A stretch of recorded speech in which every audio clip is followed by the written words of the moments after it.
அதாவது ஒரு லைஃபுக்கு தேவையான மெசேஜ், ஸ்போர்ட்ஸுக்கு தேவையான மெசேஜ், விமன் எம்பவர்மெண்ட்டு, உங்களுக்கு குழந்தைய வளர்க்க வேண்டிய ஒரு மெசேஜ், இது எல்லா மெசேஜையுமே போர் அடிக்காம லேக் இல்லாம ஒரு கம்ப்ளீட் எந்துவா சொல்லியிருக்கிற இந்த படத்தோட வெற்றி டெஃபினட்டா நல்லா ரீச் ஆகும். விஷால், ஐஸ்வர்யா லட்சுமி, கருணா சிவன் எப்படி பண்ணிருக்காங்க எல்லாமே பக்கா. ரம்யா கிருஷ்ணனோட ஸ்பெஷல் அப்பியரன்ஸ், இன்னொருத்தர் யோகி பாபு அவரோட ஸ்பெஷல் அப்பியரன்ஸ், இதெல்லாம் பாத்தீங்கன்னாக்கா வந்து படமே வேற லெவல் அப்படின்னு சொல்லலாம். ரொம்ப நல்லா இருக்கும். ரொம்ப நல்லா ஒரு பேக்கேஜ் ஸ்கிரீன் பிளே தான். நீங்க ஒரு ஸ்டார்டிங்ல இருந்து எண்டு வரைக்கும் ஒரு ஸ்கிரீன் பிளே ஒரு பேக்கேஜ் வச்சுக்கிட்டு எக்ஸ்ட்ரீமா அதை அழகா கொண்டுட்டு போய் எல்லாருமே பேலன்ஸ் பண்ணி கொடுத்துருப்பாங்க. ரொம்ப ஒரு ஹாப்பியான மூமெண்ட். ஜாலியா ஃபேமிலியா உட்கார்ந்து பார்க்க கண்டிப்பா இட்ஸ் ஒரு குட் ஃபேமிலி என்டர்டைனர்.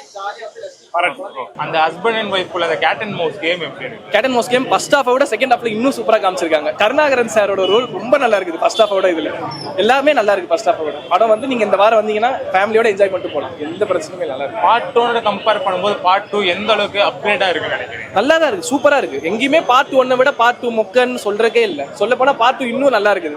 பார்ட் 3க்கு அவங்க லீட் வர விட்டுருக்காங்க. சூப்பரா இருக்கு, நல்லா இருக்கு. பார்ட் 3 வரை இருக்கு. பார்ட் 3 வரை இருக்கு. லாஸ்ட்ல அப்படிதான் விட்டுருக்காங்க. நல்லா இருக்கு. கருணாஸோட கேரக்டர் வந்து ஃபர்ஸ்ட் பார்ட்லயே அவர் ரொம்ப திமிரா இருக்க மாதிரி ஒரு கேரக்டர் ஆஃப் செட் பண்ணிருப்பாங்க. ஆணாதிக்கம் செலுத்துற மாதிரி.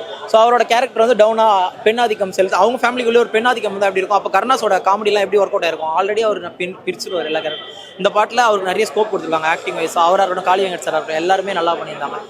மெயினான ஷான் ரோல்டனோட மியூசிக் சூப்பராக ஒர்க் அவுட் ஆயிருக்கு. நிறைய இடத்துல தோய்வுப்படுற மாதிரி இருந்தது. எல்லா இடத்துலையுமே அவரோட மியூசிக் தாங்கி பிடிச்சி ஒரு அளவுக்கு கூட்டு வந்து விட்டுச்சு. செகண்ட் பார்ட்டோட தருதரம்னு வாங்கல, அது ஓரளவுக்கு பிரேக் பண்ணி ஒரு டீசெண்டான ஹிட் கொடுத்து கண்டிப்பாக கமர்ஷியல் ஹிட் ஆகும்.